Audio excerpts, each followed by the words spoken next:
Muy bien. Buenos días a cada uno de ustedes, hermanos. Vamos a empezar con este tiempo especial que es ir a la palabra de nuestro Señor. Quisiera empezar con lo siguiente. Como varones, muchas veces, muchos de nosotros, si somos sinceros en cuestión de la cocina, somos un poquito ignorantes, si puedo decir el término, que no sabemos muchas cosas, ¿verdad? Y bueno, estoy seguro que a algunos de nosotros con respecto, nos ha pasado algún problema con el tema de la carne. Por lo menos a mí me pasó un problema con el tema de la carne. ¿Por qué? Porque uno compra la carne y ve a la mamá simplemente haciendo las cosas y ya, no sabe más qué pasa, cómo es el procedimiento o qué hacer cuando se está guardando parte de la carne. Entonces, uno cuando por primera vez está experimentando el poder cocinar con carne y guardar un pedazo de carne que sobra, comete el error de que no lo guarda como debería ser la carne. ¿Por qué? Porque poco a poco la carne se va descomponiendo y empieza a generar ciertos olores, empieza a podrir, si podemos decir así, si no hacemos algo con la carne para que no se haga eso. Lastimosamente muchos, o por lo menos a mí me ha pasado, de que no sabía qué hacer en esas situaciones. Uno trata de envolverlo en bolsita, volverlo tal vez entre las carnes, tal vez las verduras lo cubrirán, tal vez eso evitará de que se empiece a descomponer. Seguramente las mamás ya deben estar diciendo, qué tonto, ¿cómo va a tratar de hacer eso? Hay otra cosa que se puede usar, ¿no? ¿Cómo bolsita? ¿Cómo eso de la verdura? ¿Cómo no? Dirían algunos de ustedes, ¿no? Ya estaría viniendo a la mente de ustedes qué se puede usar, y un elemento muy importante es la sal, ¿no? Que frena eso, ¿no? Esa corrupción de la carne, ¿no? Bueno, imagínate que uno no sepa eso, uno no sabe, lo guarda en el refrigerador en la parte de abajo, ni siquiera en la nevera, ahí lo deja, mañana lo voy a usar, no lo pone nada de sal ahí, y al día siguiente, feo, no se puede cocinar, es horrible, peor si tratas de limpiarlo y todo eso y querer cocinarlo, no te va a hacer daño al final, va a hacerte mucho daño, porque es inevitable, la carne se va a descomponer si no tiene la sal. Ahora, hermanos, nos estamos acercando a un libro donde la maldad que hay en los hombres se va descomponiendo más y más y más. Y en vez, como la carne necesita sal, igual este pueblo necesitaba algo. Y al no tener eso, la maldad seguía creciendo y creciendo y siendo algo horrible. Si a nosotros no nos gusta mucho ver cómo la carne va oliendo feo cada vez más y no nos agrada ese olor, muchos tienen esa sensación al leer este libro, porque ven cosas terribles en este libro que vamos a ver ahora. Es algo terrible que pasa con lo que nos relata el libro que vamos a estudiar. Quiero invitarles a un texto que nos ayuda mucho a poder entender parte de este libro. Está en Jueces, capítulo 21, versículo 25. Prácticamente nos resume parte de lo que es el libro y de lo que estamos queriendo decirles, hermanos. Dice así Jueces 21, 25. En estos días no había rey en Israel. Cada uno hacía lo que bien le parecía. Vamos a orar. Padre Celestial, nos acercamos delante de ti en el nombre de nuestro Señor Jesucristo para implorarte y pedirte, Señor, nos ayudes en este tiempo donde hemos de hablar de tu libro santo, de tus libros y en especial del libro de Jueces. Ayúdanos en este tiempo, Señor, a ver la realidad que tú muestras de cómo es el hombre, y lo vamos a ver a través de este libro de Jueces. Ayúdanos, Señor, ayúdame a mí a explicar de manera clara a tu pueblo, para que ellos puedan ver y entender, Señor, cuánta necesidad tenemos. Como la carne tiene necesidad de la sal, así nosotros, Señor, tenemos una necesidad profunda, la cual este libro nos va a ir mostrando. Ayúdanos en este recorrido de Jueces, Señor. Te lo pedimos en el nombre de Cristo Jesús. Amén. Muy bien, hermanos, estamos en el libro de Jueces. Como ustedes saben, estamos yendo domingo a domingo con el panorama general de la Biblia. En verdad, realmente lo que hacíamos aquí era exponer Romanos 3 domingos y un domingo exponer el panorama general de la Biblia. Como ustedes saben, nuestro pastor está descansando, está reposando, el pastor Álvaro, que nos enseña Romanos y está en esa pausa. Ya va a retornar con nosotros, así que estén contentos, hermanos. Ya pronto, la siguiente semana, Dios mediante, va a estar el pastor con nosotros y nos va a ir enseñando Romanos. Pero conmigo estamos aprendiendo el panorama general de la Biblia que hemos empezado tiempo atrás. Hemos ido avanzando desde el primer libro de la Biblia, Génesis. Después hemos ido al siguiente, Éxodo, Levíticos, Números y Deuteronomio. Y esos 5 libros lo escribió Moisés, ya les comenté y todo eso. No es importante esos 5 libros, el Pentateuco. Después de hablar de eso, hemos hablado del libro de Josué. El libro de Josué nos ha enseñado muchas cosas y espero ya ustedes hayan podido leerla. Ahora nos vamos a entrar al siguiente libro que viene después de después de Josué, y es el libro de Jueces. Jueces tiene ese término, jueces, bueno, porque aquí en este libro vamos a ver a 12 personas, 12 jueces, a lo cual por medio de esos 12 jueces tiene ese nombre de jueces. Así que no es muy complicado, por esa razón se llama jueces. Y vamos a dividir esto, hermanos, en 2 partes. Pero antes de dividir estas 2 partes, por amor a los hermanos o hermanas que recién se están incorporando a este tiempo del panorama general, déjenme explicarles la razón del por qué estamos haciendo esto y cuál es el propósito. Permítanme empezar primero con el propósito. ¿Por qué estamos haciendo la Biblia de manera general, de principio a fin? Porque ¿cuál es el propósito de que vayamos libro por libro? Para que ustedes, hermanos, que tienen ese deseo de estudiar la palabra de Dios, les demos esas herramientas. Muchos de ustedes quieren estudiar la palabra de Dios. No vas a poder estudiar bien la palabra de Dios si no conoces el panorama general de la Biblia. Es imposible, es difícil. Muchos quieren directamente conocer una pequeña parte de la Biblia, un versículo, un capítulo, y se pierden y hacen incluso algunos, por ignorancia, herejías, porque están solo en un texto enfocado. Pero si conocieran el panorama general, se evitarían de perderse. Ya les he ido explicando. Es como en mi caso, si yo, como no soy de aquí, soy de La Paz, soy de Cochabamba, estoy acá, y yo quiero ir a un lugar de la parte de la ciudad de La Paz, me voy a perder si no conozco el panorama general de la ciudad de La Paz. Si alguien me dice, ve a Miraflores, y yo digo, ¿dónde es eso? ¿Cómo llego? Pero si alguien me dice, vamos a la parte del alto de arriba y de ahí vamos a ver, te voy a señalar, ahí está, ahí me empiezan a dar lugares. Me empiezas a mostrar el panorama general de la ciudad de La Paz para luego conocer de manera específica cada calle, cada plaza de la ciudad de La Paz. Así es con la Biblia.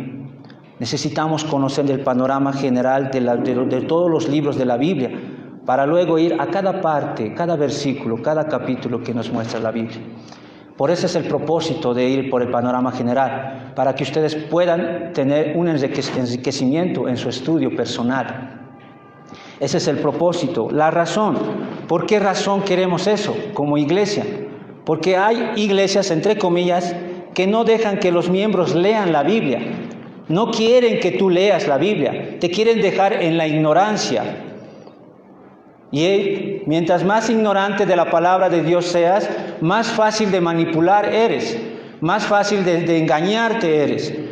Mientras más conoces la palabra de Dios, es más difícil que te engañen los falsos maestros. De hecho, muchos de ustedes provienen de contextos donde ha habido, de iglesias donde estaban estos pastores, y ustedes al leer la Biblia se han dado cuenta de que les estaban engañando. Pero ha sido por medio de la Biblia, no ha sido porque ustedes eran más inteligentes, sino porque la Biblia misma que ustedes iban conociendo poco a poco les ha ido mostrando. Y por esa razón queremos que ustedes conozcan y lean la Biblia y no sean engañados. Lean la Biblia. Ahora sí vamos a ir a los 2 puntos con respecto al libro de Jueces. Vamos a dividir en 2 partes y va a variar un poco con respecto a Josué. En primera parte va a ser datos generales del libro de Josué. La segunda parte, razones para leer el libro de Josué. Vamos a terminar con eso. Vamos a ver cómo nos va en ese orden. En la anterior semana hablamos al revés, ¿no? Dimos razones para leer Josué y después dimos datos. Ahora vamos a hacer al revés. Veamos cómo nos va al ver los datos generales primeramente del libro de Jueces para luego ver las razones. Datos generales, ¿a qué nos referimos? Necesitamos conocer quién es el autor y en qué fecha escribió el autor en el libro de Jueces, quién es la audiencia y qué es el mensaje central que transmite el libro de Jueces. Autor, ¿quién es el autor del libro de Jueces? Como ustedes ven ahí, no hay un nombre específico, simplemente dice Jueces. No se sabe, como el anterior libro se podía deducir, bueno, el libro dice Josué, el autor Josué. En este caso, ¿quién es el autor? Bueno, hermanos, el autor es desconocido, es anónimo. La tradición judía, o sea, los judíos que escribieron, que preservaron el Antiguo Testamento, ellos atribuyen como autor a Samuel, al profeta Samuel, que más adelante vamos a leer los escritos donde tiene su nombre. Pero este libro de Jueces se le atribuye por los judíos, la tradición judía, a Samuel. Así que es muy probable que sí. Tenemos, por cuestión de la fecha, nos da mucha probabilidad de que realmente él fue. ¿Por qué? Porque la fecha aproximadamente en donde fue escrita el libro de Jueces fue en 1090, en el año 1090 antes de Cristo. Ustedes recordarán que Josué fue escrito en 1389. Así es lo que dijimos el anterior. Era una generación después de Josué a quien Josué escribió. Ahora ha pasado generaciones, 1, 2, 3, y prácticamente en la 7ª generación. Y si uno hace los cálculos, hermanos, llega a la generación de Isaí y Samuel, y ya casi con David, pero más aproximado con Isaí, que era el padre de David, y Samuel, que era contemporáneo junto con Isaí. Entonces, es por esa razón que es muy probable, y yo digo mismo aproximado, que sea Samuel el autor. Ha pasado generaciones por si acaso. No es que Josué fue escrito ahí, pasó una generación y recién fue escrito Jueces. No, pasó por lo menos 3 generaciones aproximadamente. Como 300 años pasó después de lo de Josué. Es un buen tiempo, hermanos. Buen tiempo donde no habían escuchado o no habían tenido la escritura o un escrito nuevo. Lo único que tenían esta generación era los 5 libros de Moisés y el de Josué. 6 libros nomás tenía este pueblo. Y pasaron esas cantidades de años, 300 años aproximadamente, y se les da a este pueblo el libro de Jueces. Entonces es muy importante considerar eso. La audiencia, vuelvo a decir, 6ª o 7ª generación. Y vuelvo a decir, esa generación es la que estaba ahí junto con Isaí y Samuel. Una generación que no tenía rey. Ustedes recordarán que Samuel va a hablarnos de cómo surge el rey Saúl y el rey David y los demás, ¿no? Pero en esto está dando antes de eso, antes de que no haya un rey, ahí donde no había rey, en ese momento fue escrito. Para esta audiencia. Por eso el texto repite en Jueces, no había rey en aquellos tiempos, no había rey. Y la audiencia entendía eso, porque ellos también no tenían rey. Entonces es muy importante considerar la audiencia. ¿Por qué? Porque si hay una audiencia que no tiene rey, ¿cómo estarán ellos como nación si no hay un rey? ¿Quién estará dirigiendo? La nación. Son una nación. Es como, tal vez algunos me van a entender, una familia donde no hay un papá. Una familia donde no hay un papá. Los papás, por naturaleza, por el rol, cumplen una función muy importante de ser la ley y el orden dentro del hogar. No digo que las mamás no, pero por naturaleza y por rol, los padres tienen eso. Y un hogar donde no tiene un papá es muy difícil. Yo provengo de un contexto sin papá y yo sé cuán difícil es. También sé que hay familias donde, aunque está el papá no cumple el rol de padre, así que también es casi como ausencia del padre. El padre es como un cuadro nomás, ¿no? Nada más. Y todos me comprenderán cómo es vivir en un hogar donde está la ausencia del padre, donde no hay. Cada hijo hace lo que bien le parece, aprende de la vida, algunas cosas adopta bien, Así está este pueblo, así está esta generación. Hacen lo que bien les parece. No hay una dirección, no hay alguien que les diga qué es lo que deben hacer. Tienen los libros, sí, pero necesitan a alguien que les dirija y no tienen. Y Jueces nos va a mostrar cuáles son las consecuencias en la vida de las personas cuando no tienen a alguien a quien seguir, cuando no tienen una dirección. Si no tienes dirección, bueno, pues tú aprendes de las malas experiencias, cayéndote, muchos así han aprendido. Se pueden identificar con esta audiencia. El mensaje que transmite el libro de Jueces, el tema del mensaje, el tema de Jueces es la fidelidad de Dios. Esto es interesante, hermanos. Al igual que Josué, aquí también nos va a mostrar la fidelidad de Dios, pero en el sentido de cumplir su pacto, pero al mismo tiempo en el sentido de poder castigar. Dios es fiel a su palabra. Él prometió que les iban a entrar a la tierra prometida, pero también les ha advertido que si eran infieles, Él iba a hacer algo. Y vamos a ver cómo Dios es fiel a sus advertencias también. A muchos les gusta escuchar la fidelidad de Dios en cuestión de sus promesas. Oh, la promesa de Dios, te la agarran. Las advertencias no les gusta escuchar. Dios es fiel a su palabra en sus advertencias. Y eso vamos a ver en el libro de Jueces. No crean que Dios es un Dios que se olvida, que no va a cumplir sus amenazas, sus advertencias. Él cumple. Y tú lo vas a ver en el libro de Jueces, cómo está desarrollado eso. Al mismo tiempo también está la fidelidad de Dios para con su pueblo, aún siendo rebelde, pero fiel finalmente. Propósito del mensaje del libro de Jueces: preparar el camino para el establecimiento de un rey. Es una generación que no tiene rey, que necesita desesperadamente un rey, y Jueces está mostrando cómo es la vida sin un rey, como dándonos a entender, necesitan un rey. El libro de Jueces está clamando y diciendo, necesitan desesperadamente un rey. Miren las consecuencias de vivir sin un rey.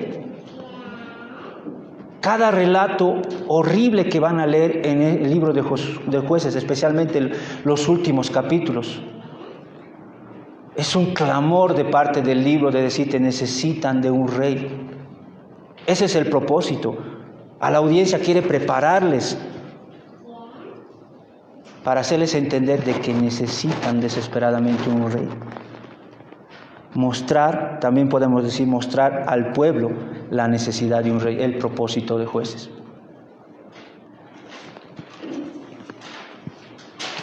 Si podemos decir ahora su estructura, en cómo está estructurado. Bueno, sé que en esto, hermanos, quiero que ustedes puedan considerar también otros autores, no hay problema. A veces la estructura de los libros de la Biblia puede variar de cada autor, de cada persona, no hay ningún problema. Por lo menos yo les voy a decir que veo en 3 partes divididas Jueces, 3 partes. Voy a utilizar 3 palabras. Obviamente uno lo puede explayar, puede ponerle algo más, pero 3 palabras que veo claramente en el libro de Jueces. Primer punto, del capítulo 1 al capítulo 2, fracaso. Fracaso. Si bien el capítulo 1 nos muestra las proezas, después de mostrar la proeza, casi en el capítulo 2 ya nos muestra el fracaso del pueblo. Con Josué estaban bien. A diferencia del libro de Jueces que nos va a mostrar la decadencia, con Josué hemos visto, si habían algunas cosas negativas, había algo positivo en su mayoría, ¿verdad? Nos muestra el Jueces un poquito de eso, pero después rápidamente la caída, el fracaso del pueblo, del capítulo 1 al capítulo 2. Del capítulo 3 al 16, tras ese fracaso en el cual se encontraba el pueblo, Dios envía liberación. Ese es el segundo que yo puedo decir. Todo libro de liberación de parte de Dios a través de los jueces, libertando a su pueblo que estaba siendo oprimido por los demás pueblos. Entonces, el segundo punto en el cual puede estar dividido el libro de Jueces es liberación. y al mismo tiempo un endurecimiento paulatino de parte del pueblo. Eso lo vas a ver desde el capítulo 3 hasta el capítulo 16, donde están todos los jueces en su mayoría. Ocupa buen espacio, buenos capítulos esta parte. Y el último punto, lo he denominado oscuridad. Oscuridad. Aproximadamente 300 años de oscuridad donde no había palabra de Dios. Oscuridad, y qué cosas terribles tú puedes leer del capítulo 17 hasta el 21, hermanos. Muchos que leen esas versiones de la Biblia se escandalizan. Así que eso, por eso le pongo en tu título oscuridad. Lo puede variar, ustedes pueden ver, pero para darles luces al momento de que estudien el libro de Jueces, les estoy dando estas pautas. ¿Cristo está en este libro también? Sí, Cristo en el mensaje de Josué, de manera dependiente. Desde Génesis se habló a través de la profecía que dio Jacob a sus hijos, en este caso a Judá. Le da una profecía de decir, el cetro de Jehová es Judá. Cetro, rey. Esa palabra cetro viene para lo que utilizan los reyes, un cetro. Ya nos está anticipando de que un rey vendría.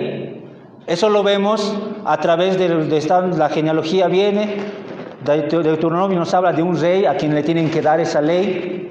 Y aquí, en cierta medida, nos está hablando de la necesidad de un rey. Y ahí está Cristo, la necesidad de Cristo. Está conectado en ese sentido. Así como el pueblo necesita un rey, el libro de Jueces nos está apuntando a Cristo en el sentido de necesitamos de Cristo como nuestro rey. Eso está conectado, hermanos, con los demás libros, con la promesa desde Génesis. Y avanzando poco a poco, revelándonos más y más. Y aquí, aunque no menciona en ese sentido, tras la ausencia y lo terrible, catastrófico del libro, es por la ausencia de un rey. Eso es lo que nos está queriendo mostrar. Necesitamos de Cristo. Necesitamos de un rey. Necesitamos de Cristo. De manera independiente el libro, de manera personal, el libro nos muestra ciertas joyas de Cristo. Especialmente, hermanos, que aquí se habla del ángel de Jehová. Cuando ustedes lleguen a los versículos donde se menciona el ángel de Jehová, eso es Cristo preencarnado. Antes de su encarnación, Cristo ya se revelaba en el Antiguo Testamento. En Josué solo hemos visto una sola vez, ¿verdad? Aquí son varias. 1, 2, 3, 4 veces van a ver relatos donde aparece el ángel de Jehová. A tal punto de que uno de ellos dice, hemos visto al ángel de Jehová, vamos a morir. Porque entendían que era Dios mismo. El Cristo preencarnado antes de su encarnación, ya en el Antiguo Testamento. Y también los mismos jueces. Cada juez es un tipo de Cristo, una sombra de Cristo.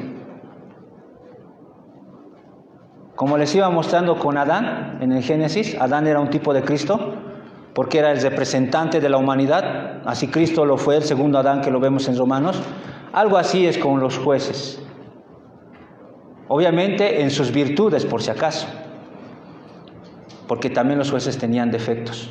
Y la Biblia nos muestra ahí sus defectos.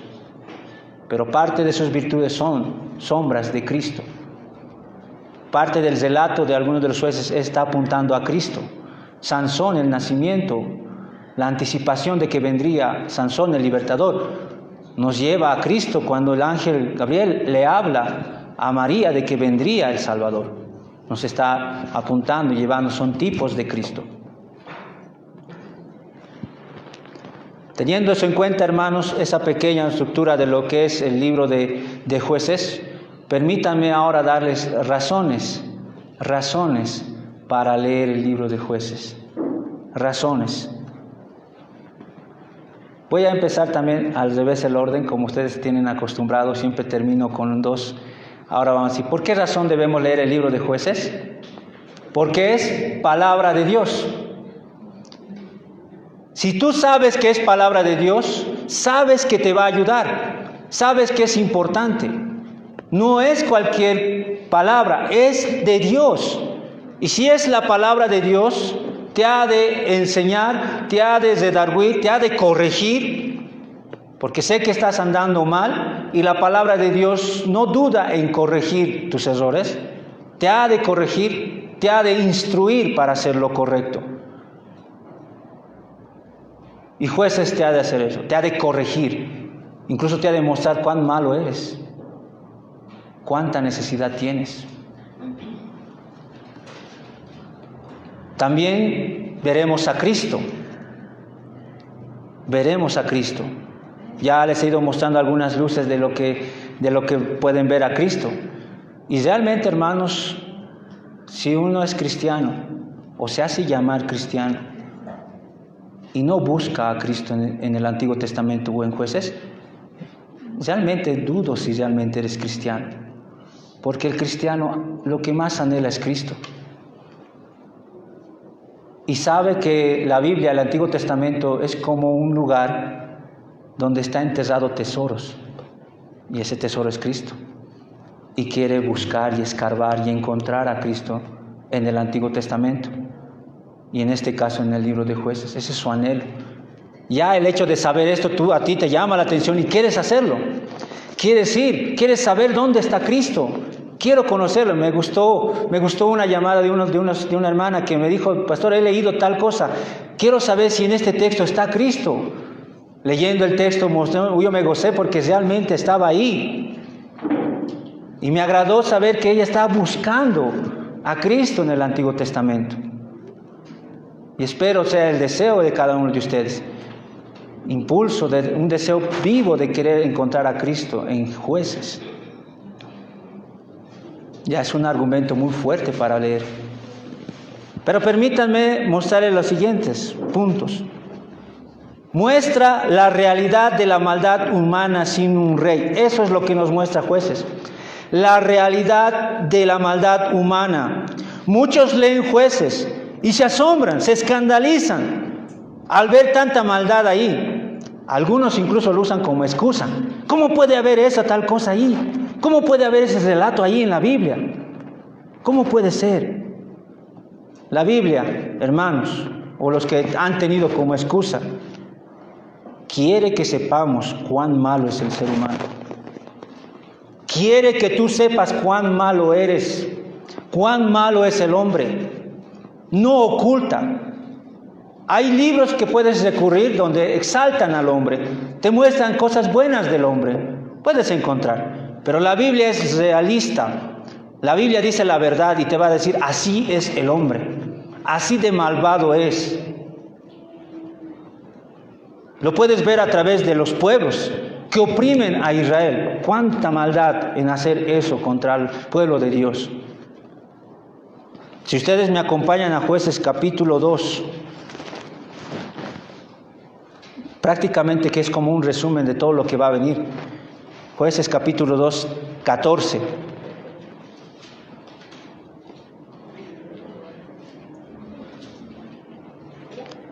Y se encendió contra Israel el furor de Jehová, el cual los entregó en manos ¿de quiénes? ¿De quiénes? De robadores. Esa palabra robadores, saqueadores, pisoteadores. Eso es lo que hacía este pueblo con Israel. Los saqueaban, los robaban, pisoteaban, que los despojaron. Esa era la maldad a la cual llegaban los pueblos con Israel. Los pisoteaban, los trataban mal.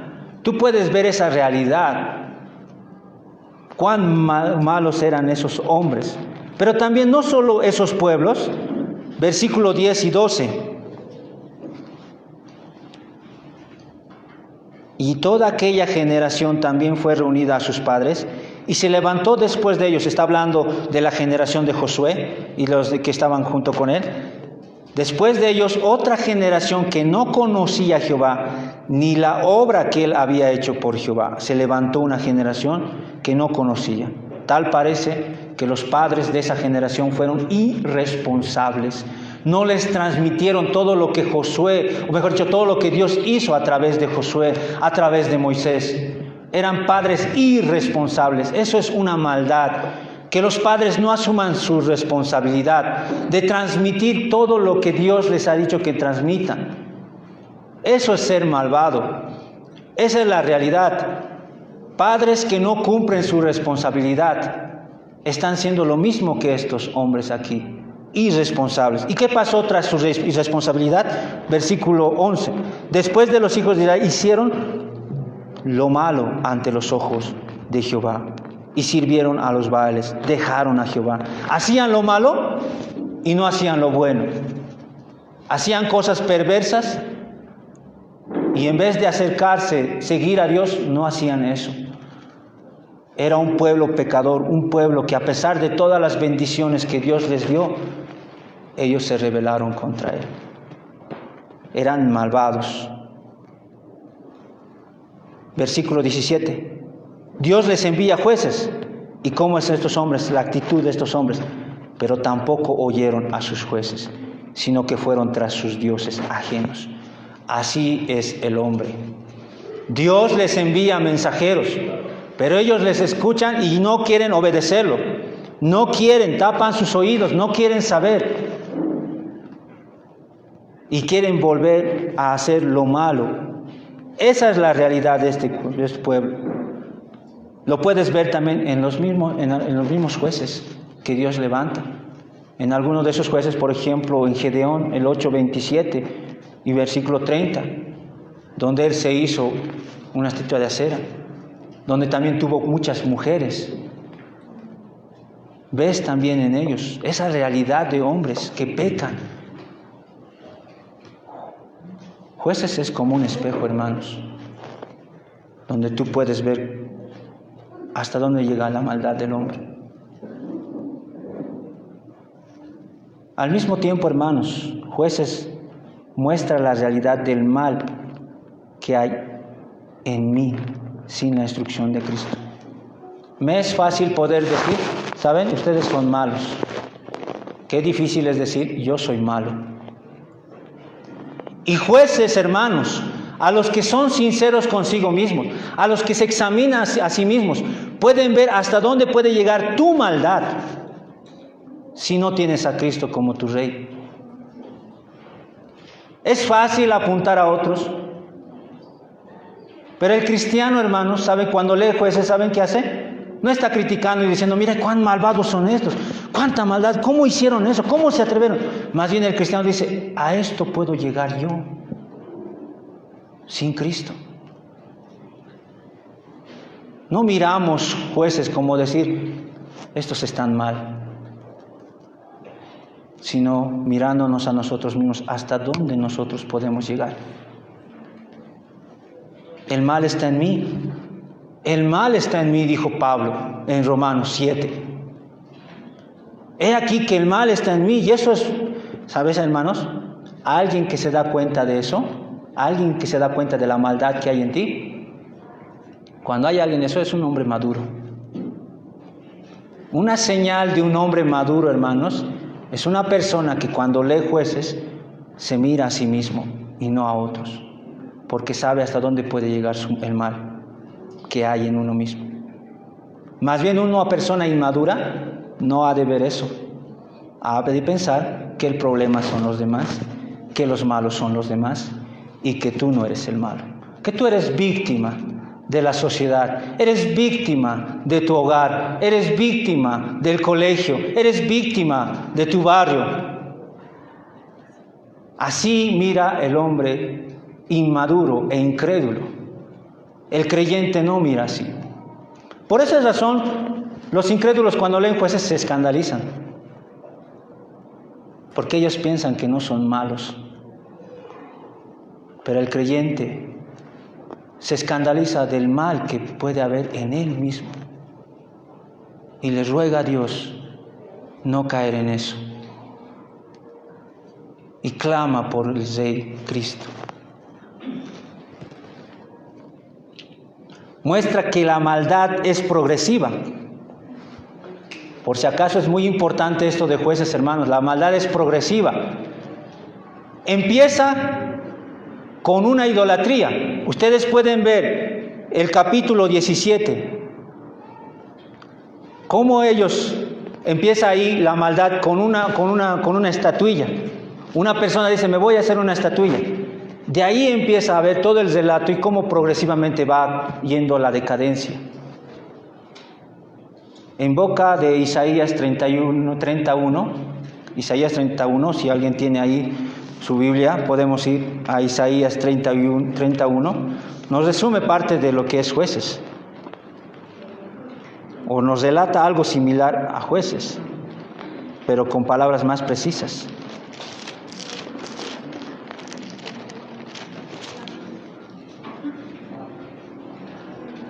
Dice así: ay de los hijos que se apartan, dice Jehová, mira, similar a Jueces, para tomar consejo y no de mí.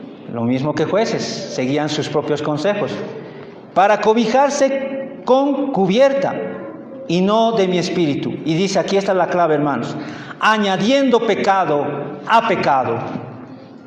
Pecado a pecado. Un pecado genera otro pecado, y ese pecado, otro pecado, y otro pecado, y va creciendo. Y tú puedes ver en Jueces, desde el capítulo 17, cómo un pecado va creciendo más, y más, y más, y ves algo terrible que va a acontecer, algo similar al relato que nos muestra en Génesis con Sodoma y Gomorra. Un hijo quiere ir a una fiesta. Su codicia es tanta, ese pecado de codicia ya empieza a instaurarse en su corazón. Por su codicia empieza a mentir. Mami, tengo que ir con mi amiga a tal lugar, cuando quieren ir a otro lugar. Añade pecado a pecado. Su codicia le lleva a la mentira. Necesita dinero, saca del dinero de su mamá sin que ella sepa, hurta. Se encuentra con muchachos, adultera. Hay conflictos ahí. Su mamá le encara, se enoja por lo que le encara, asesina en su corazón. Deshonra a su padre y a su madre. Y así pecado a pecado va creciendo. No crean que el pecado ha de disminuirse, hermanos. Y Jueces nos muestra esa realidad. Si ahora tú estás pecando y no es tan grave, ese pequeño pecado que ahorita tú tienes ha de crecer. Ha de crecer. Considera, hermanos, lo terrible que es el pecado que hay en nosotros. Como una carne que poco a poco se va descomponiendo y va oliendo feo. Así es el pecado. Va siendo más progresivo.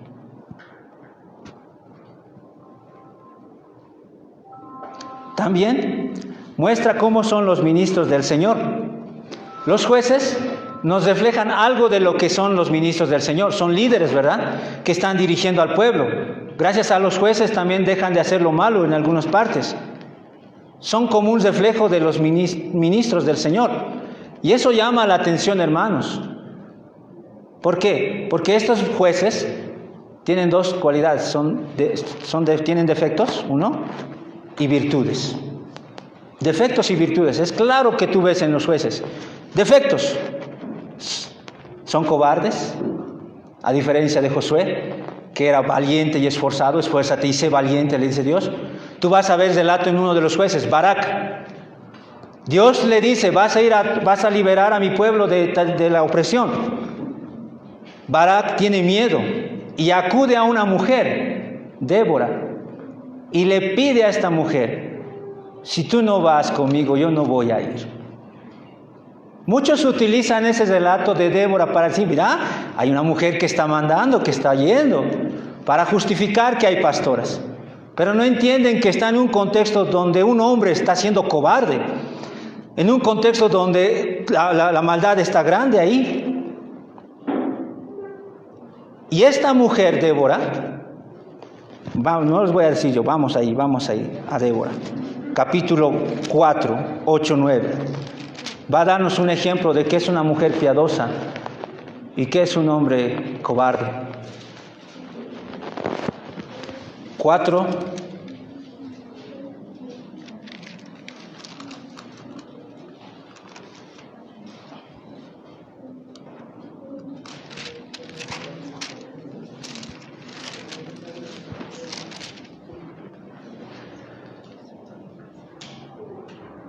Permítame leer desde el capítulo 4, versículo 4. Gobernaba en aquel tiempo a Israel una mujer, Débora profetisa, mujer de Lapidot, y acostumbraba a sentarse bajo la palmera de Débora entre la Rama y Betel en el monte de Efraín, y los hijos de Israel subían a ella a juicio. Y ella envió a llamar a Barak, miren, aquí está, hijo de Abinoam, y Sedes de Neftalí, y le dijo: ¿no te ha mandado Jehová, Dios de Israel, diciendo: ve junto a tu gente en el monte de Tabor? Primer punto, hermanos, esta mujer no le está diciendo: mira, yo te estoy mandando, porque así son las pastoras de nuestro tiempo, son las que ellas mandan. Esta mujer está diciendo: Dios no te ha mandado a ti, no te ha ordenado a ti que tú vayas a tal lugar. Esta mujer le está haciendo recuerdo a este hombre lo que Dios le ha dicho. No es ella la que le está diciendo: vino a mí palabra de Jehová y te estoy diciendo, como los profetas, sino más bien ella está diciendo: mira, Dios te ha hablado a ti directamente y te ha mandado tal cosa. Y este hombre, ¿qué hace en el versículo 8? Barak le respondió: si tú fueres conmigo, yo iré, pero si no fueres conmigo, no iré. Miren, ahí está la cobardía a flor de piel. Él tiene miedo. Ella dijo: iré contigo, miren, más, pero, esta palabra más también traducida como pero no será tuya la gloria de la jornada que emprendes, porque en mano de mujer vencerá Jehová a Sisara. Esa expresión, en mano de mujer, hermanos, significa para vergüenza tuya. Para vergüenza tuya Jehová va a entregar en manos de una mujer esta batalla. No es ella buscando el liderazgo, como muchos tratan de conseguir. Muchas mujeres que tratan de justificarse con Débora, de decir: debemos estar en el liderato, aquí vemos a una mujer. Esta mujer está siendo clara en lo que dice. No está asumiendo ese rol. Está viendo a un hombre cobarde que no quiere asumir el rol. Algo similar pasa en el hogar.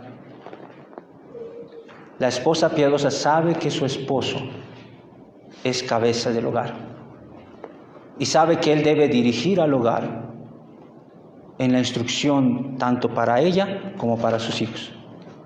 Y llega momentos en el que el esposo no asume ese rol.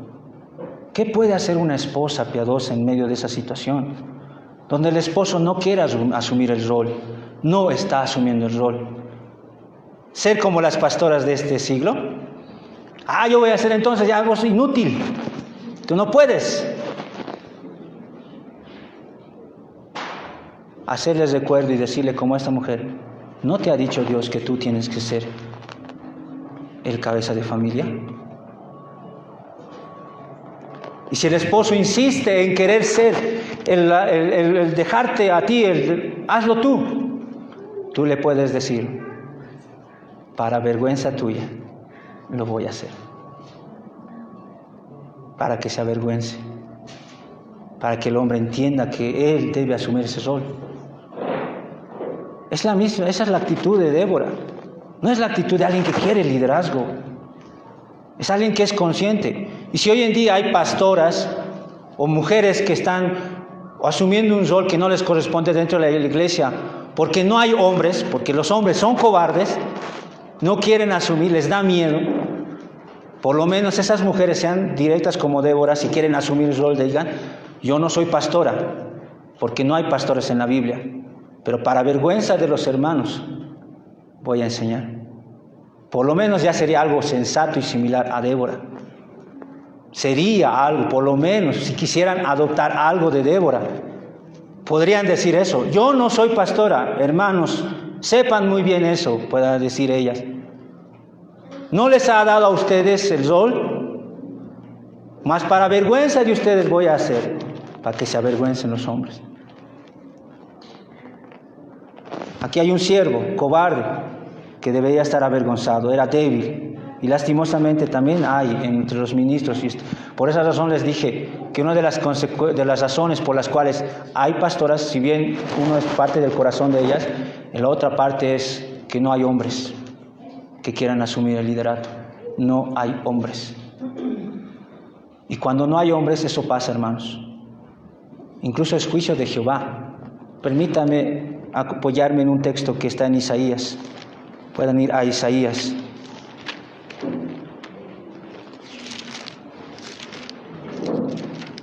Capítulo 3. Un texto conocido, texto importante. Dice Jehová, como juicio por si acaso esto, como juicio a la nación de Israel. Dice, porque aquí que el Señor Jehová de los ejércitos quita de Jerusalén y de Judá. ¿A quién va a quitar Dios? Al sustentador, al fuerte. Todo sustento de pan y todo socorro de agua. Al valiente, al hombre de guerra, el juez, el profeta, el adivino, el anciano, el capitán de 50, el hombre de respeto, el consejero, el artífice excelente y el hábil orador. En otras palabras, Dios está diciendo que uno de los juicios que Él hace contra una nación es quitarle hombres. Y no en el sentido de que van a morir los varones, sino que no van a asumir el rol de liderato, no van a querer hacer hombres de esfuerzo, de madurez, hombres más bien cobardes va a haber. Una forma en la cual Dios juzga a una nación es quitándoles esas virtudes a los hombres. Y cuando Dios quita esas virtudes en los hombres, ¿qué pasa? Versículo 12 de capítulo 3 de Isaías. Los opresores de mi pueblo son muchachos. Eso pasa. Los muchachos no tienen respeto a los adultos. Otra cosa que pasa. Y mujeres se enseñorean de él. Las mujeres se enseñorean de la nación y gobiernan. No crean por un momento que Dios está diciendo de que es bueno que haya mujeres. Más bien está diciendo es juicio, porque no hay hombres. Vemos un hombre cobarde. Vemos a un hombre dubitativo, que dudaba mucho. Con Gedeón ustedes pueden ver eso en el capítulo 6, versículo 13. Un hombre temeroso, que tenía miedo de ir a la batalla. Vemos también debilidad en la tentación con Sansón. Un hombre que sucumbió por sus ojos, ¿no? Vio a una mujer extranjera y la codició. Era un juez, tenía ese defecto. Debemos entender que muchos de los ministros del Dios corren ese riesgo. Tienen esas debilidades. No son inmunes a eso. Pero también vemos virtudes en los jueces. Vemos valentía, valerosos, valientes. Ustedes pueden ver cuán valientes en la batalla, en Jueces 3:9, 31 y versículo 31, en Jueces 7:15, cuán valiente. Este hombre dubitativo que fue Gedeón, más adelante lo ves un hombre valiente. Dios lo llamó y Dios lo capacitó. De lo que era un cobarde, un dubitativo, Dios lo volvió un hombre valiente y confiado, que confiaba en lo que Dios decía. Vemos hombres esforzados.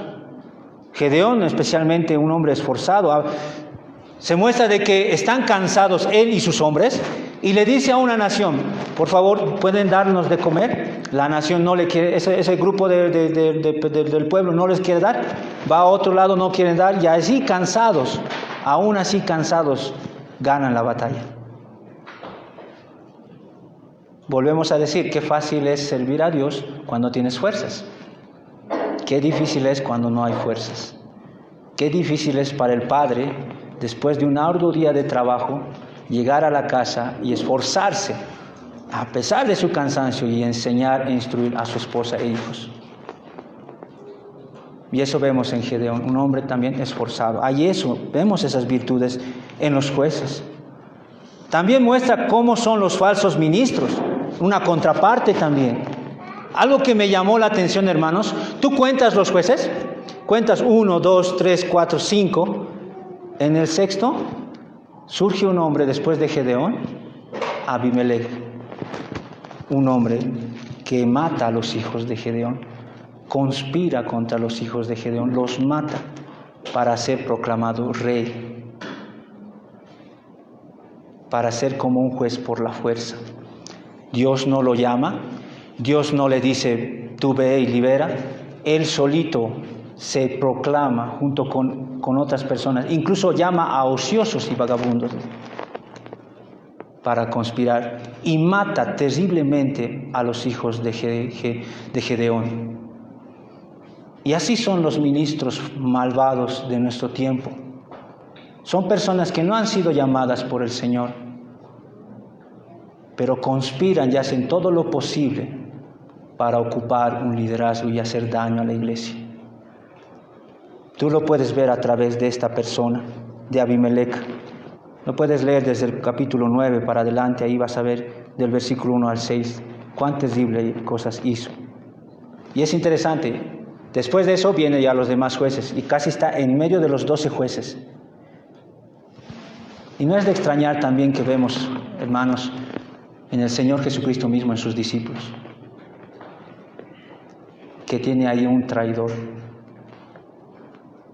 Y siempre va a haber eso también. Tristemente, hermanos, y yo lo digo lamentando, o bueno, como un lamento futuro, que no quisiera que pase, honestamente. No quisiera que pase que en medio de nosotros surja un Abimelech.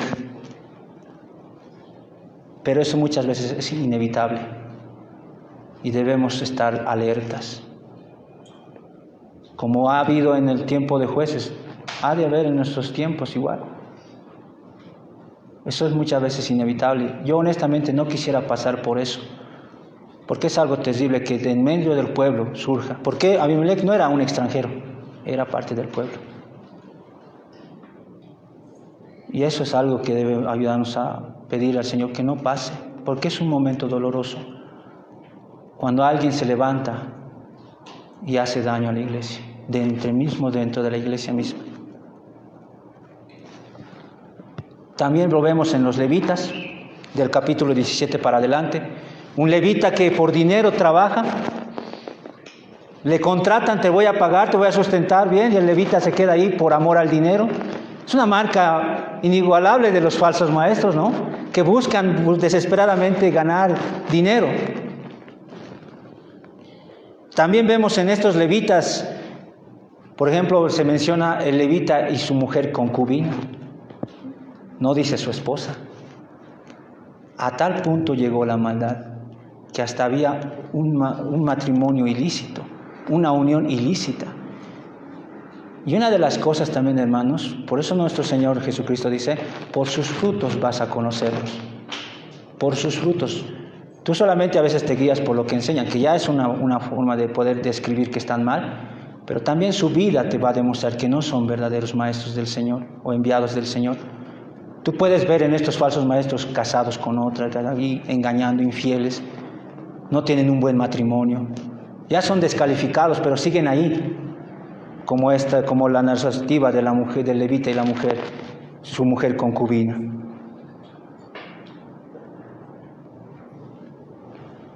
También este libro, hermanos, nos va a mostrar atributos de Dios, igual que Josué. Los atributos de Dios están también acá. Por ejemplo, su ira. Dios es ira. Vuelvo a decir, a muchos les gusta escuchar Dios es amor.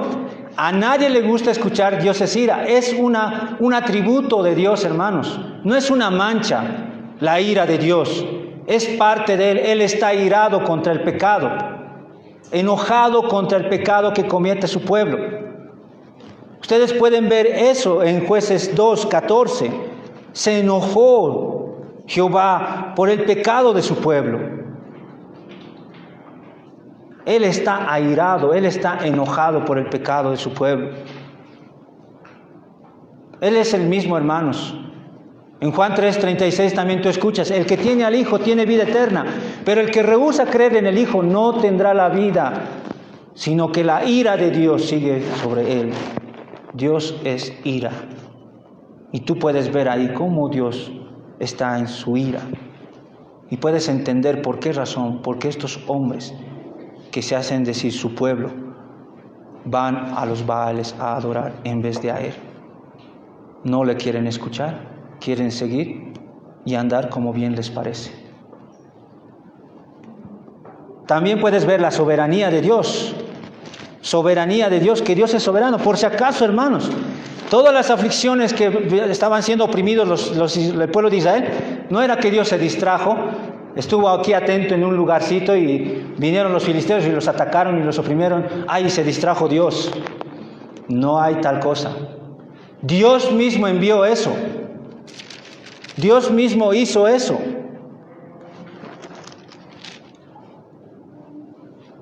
Dios envió eso a esas personas. Ustedes pueden ver eso en Jueces, capítulo 3.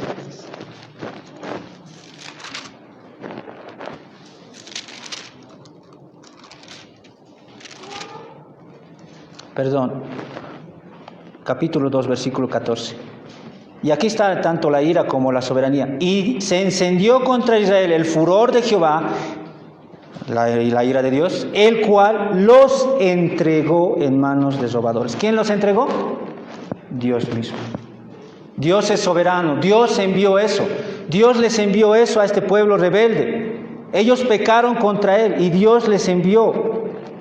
Los entregó en la mano de estos hombres como juicio. También ahí tú puedes ver la justicia de Dios, que Dios castiga a todos aquellos que hacen lo malo delante de Él. Él es un Dios justo. Eso es lo que no les gusta a las personas escuchar. Les gusta, vuelvo a decir, un Dios que te ama y ya. Hasta ahí les gusta. Pero que sea ira, que sea justo, no. Y Dios los entregó. Él es soberano. Como juicio.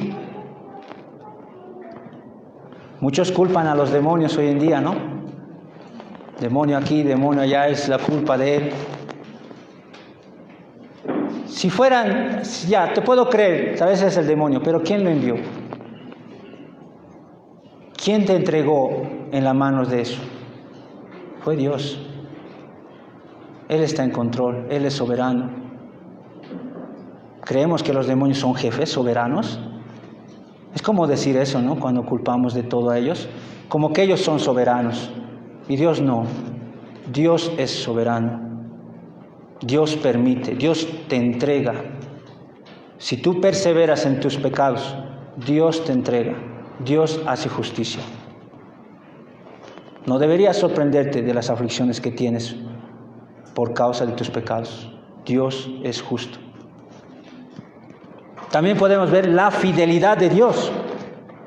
Y como comenté más antes, a muchos les gusta escuchar fiel a sus promesas.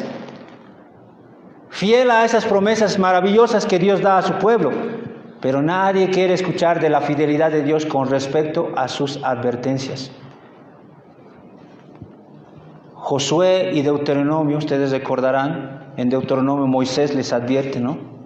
Les dice, si ustedes obedecen, escuchan la voz de Jehová y andan como Dios les dice, les va a ir bien en todo lo que hagan. Y Dios es fiel en su promesa y les fue bien con el libro de Josué.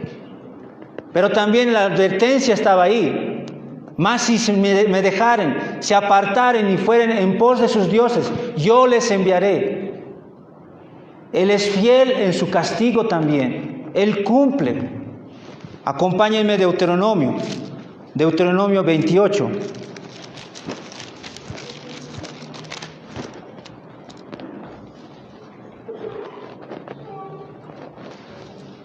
Del capítulo 28, versículo 15, ya nos está hablando de lo que va a acontecer por la rebeldía. Y va a pasar una serie de cosas en la vida de las personas, del pueblo de Dios. Pero en el versículo 25, oigan bien lo que dice Dios. Jehová te entregará derrotado delante de tus enemigos. Por un camino saldrás contra ellos y por 7 caminos huirás delante de ellos y serás vejado por todos los reinos de la tierra. En otras palabras, vas a ser oprimido por las naciones que te rodean si fueres rebelde. Y eso estás viendo en Jueces. Eso estás viendo. Dios está siendo fiel a su advertencia. Les está pasando todo eso por su rebeldía. Dios es fiel, hermanos. Dios es fiel en sus advertencias. Dios va a cumplir su palabra para todos aquellos que rechazan a su Hijo. Sí, ahorita tú puedes rechazarle, Pero Dios dice que el que tiene al Hijo tiene vida eterna. Y Dios va a cumplir y cumple su palabra. Y en el momento en el que tú pones tu fe en Cristo, tienes vida eterna porque Dios cumple su palabra. Pero al mismo tiempo Dios dice que el que rechaza a su Hijo no va a ver la vida, sino que la ira de Dios está sobre él. Él va a cumplir también su palabra con eso. Estás bajo su ira, estás en peligro. Él es fiel a sus advertencias. Teman los que están aquí sin Cristo. Tiemblen. Él es fiel a su palabra, no va a fallar. Pero también, hermanos, vemos la misericordia de Dios. A pesar del pueblo, de que este pueblo vez tras vez le deja, se va en pos de los Baales. A pesar de todo eso, Dios les levanta a jueces, les da dones, hombres. No merecen ellos, merecen su juicio y estar ahí, merecen todo lo que les está pasando. Ellos mismos se dan cuenta que merecen ser oprimidos por las naciones. Y a pesar de eso, Dios levanta jueces. Dios les levanta libertadores. Les levanta un libertador. Ellos vuelven a Dios, muere el libertador, muere ese juez, vuelven de nuevo a hacer lo malo. Son oprimidos por causa de sus pecados, claman a Dios, de nuevo Dios envía a un libertador, tiene misericordia, los puede dejar ahí, pero movido a misericordia, les levanta un juez. Y así, a tal punto, hermanos, que casi en los últimos jueces con Sansón, el pueblo ya no clama, a pesar de estar oprimido, tanto era la dureza de su corazón, que ni siquiera ya clamaban por alguien libertador. Y a pesar de que ni siquiera clamaban, Dios les envía un juez. Muchos de nosotros podemos clamar y podemos ser testigos de que Dios contestó la oración. Pero hay momentos en el que en la dureza de nuestro corazón no hemos clamado y aún así Dios ha hecho algo en favor nuestro. Ha tenido misericordia, aunque no le hemos pedido. Puedes ver la misericordia de Dios, cómo da estos dones hombres. Jueces 2:18 dice: y cuando Jehová les levantaba jueces, Jehová estaba con el juez y los libraba de mano de los enemigos todo el tiempo de aquel juez. ¿Por qué hiciste eso, Jehová?, podemos preguntarle. Él respondería: porque Jehová era movido a misericordia por sus gemidos a causa de los que los oprimían y afligían. Era movido a misericordia. No estaba obligado. Él sí estaba obligado a poder lanzar su juicio, pero no estaba obligado a tener misericordia. No estaba obligado a enviar estos jueces. No estaba obligado, hermanos. Esto debe llamarnos mucho la atención. ¿Por qué? Ustedes, algunos seguramente se han quejado de los falsos maestros. ¿Por qué hay falsos maestros? ¿Por qué hay esto? Eso merecemos. Merecemos falsos maestros. Nuestra maldad merece eso. Más bien deberíamos sorprendernos. ¿Por qué hay buenos maestros? Es misericordia de Dios. Es regalos de Dios que no merecemos. Dios tiene misericordia. Si hoy en día hay hombres fieles a Dios que están predicando fielmente su palabra, no es porque tú te lo mereces, no es porque yo me lo merezco, es misericordia de Dios. Porque si se trata de merecer, merecemos falsos maestros. ¿Por qué tendríamos que quejarnos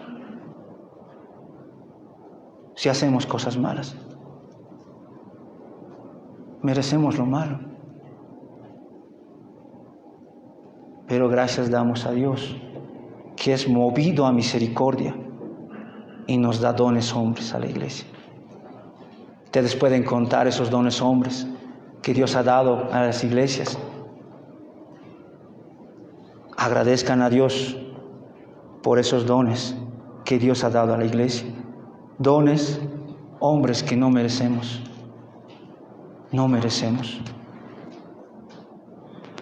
Más bien merecemos hombres malvados.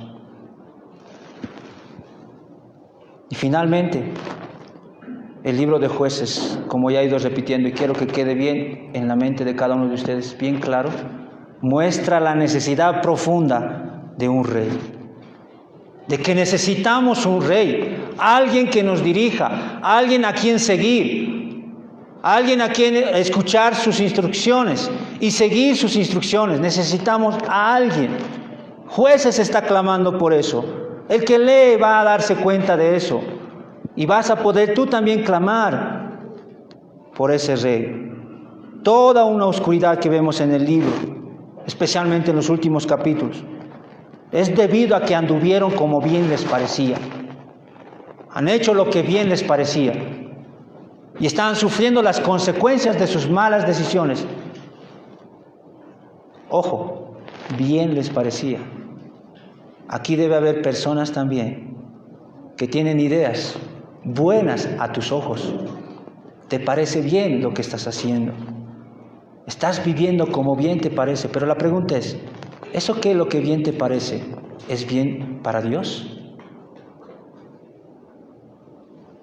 ¿Es bien para Dios? Las iglesias hacen lo que bien les parece, algunas no. Como les he ido mencionando con el tema del anterior que dimos aquí de estudio, iglesias que hacen lo que bien les parece. Hay necesidad en la iglesia, haremos kermés.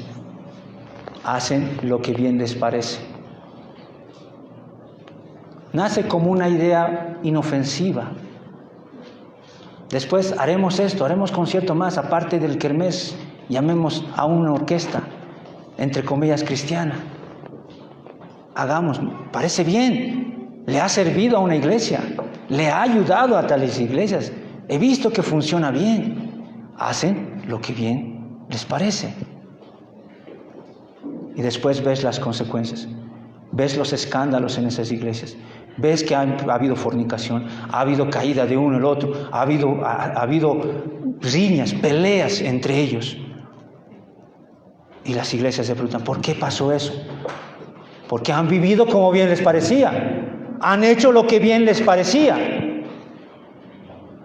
Y necesitan de un rey, necesitan de la palabra de Dios, donde están las instrucciones del rey.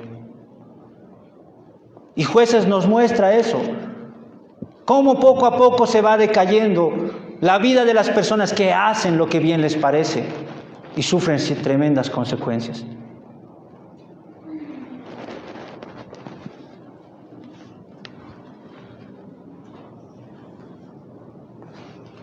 En una localidad en Estados Unidos, hermanos, en Johnstown, en Estados Unidos, en 1889, hubo una inundación terrible, donde en esa inundación murieron aproximadamente 2.209 personas. Son muchos. Incluso dice que había muchos desaparecidos que no pudieron encontrar sus cuerpos. Fue una catástrofe, fue algo terrible. Casas destruidas a nivel material, personas muertas. ¿Por qué? ¿Cuál es la causa? ¿Cuál es la causa de esa inundación? Pues había una represa que estaba en una montaña y bajando eso era la ciudad o esa comunidad, esa localidad. Esa presa que retenía grandes cantidades de agua, lastimosamente colapsó y toda esa agua bajó y arrasó con esa localidad. Investigaron cuál fue la causa, pues la causa fue que no hubo un mantenimiento riguroso de la represa. Al no mantener, poco a poco fue cediendo el cemento y colapsó. Así muchas catástrofes vienen a la vida de las personas, catástrofes terribles en la vida de cada uno de ustedes seguramente. Personas que sufren las consecuencias terribles por no haberse mantenido en la palabra de Dios. Una represa necesitaba mantenimiento. Nuestras almas necesitan el mantenimiento de las instrucciones de Dios. Necesitamos ser instruidos de parte de nuestro Rey. Si alguno aquí está sufriendo las consecuencias de vivir como bien te parece, estás sufriendo eso, y arrogantemente todavía te atreves a decir, ¿por qué permite Dios esto? Estás pagando las consecuencias de tus malas decisiones. ¿Por qué culpas a Dios? ¿Cómo te atreves a culparle a Dios? Estás sembrando, o mejor dicho, estás cosechando lo que has sembrado. Toda la vida has hecho todo lo posible para rechazar a Dios de tu vida, de tu casa, de tu hogar. No quieres saber nada de Dios. ¿Cómo te atreves a decir, ¿por qué Dios hace esto? Estás pagando las consecuencias de vivir como bien te parece. Pero estás a tiempo. Aún Dios tiene misericordia. Así como este libro de Jueces termina con esa catástrofe y concluye con eso, nos da la luz de qué vas a hacer ahora. ¿Vas a seguir viviendo como bien te parece? ¿Vas a seguir siguiendo tu malvado corazón? No te quejes entonces al final de tu vida. Cuando mueras y veas la terrible catástrofe que te espera, vas a estar delante de un Dios santo, justo, airado contra el pecado, que va a ver el pecado en ti y te ha de arrojar al infierno. Él cumple su palabra. Y lo vas a saber, no voy a comprobarte. Si quieres seguir viviendo como bien te parece, sigue, haz eso, está bien. Va a llegar el día. Ojalá en esta vida ya recapacites antes de morir. Porque cuando llegue ese día, estés muerto, ya no hay vuelta atrás. Dios va a cumplir su palabra y va a decir al fuego eterno, serás arrojado. Pero vuelvo a decir, estás a tiempo.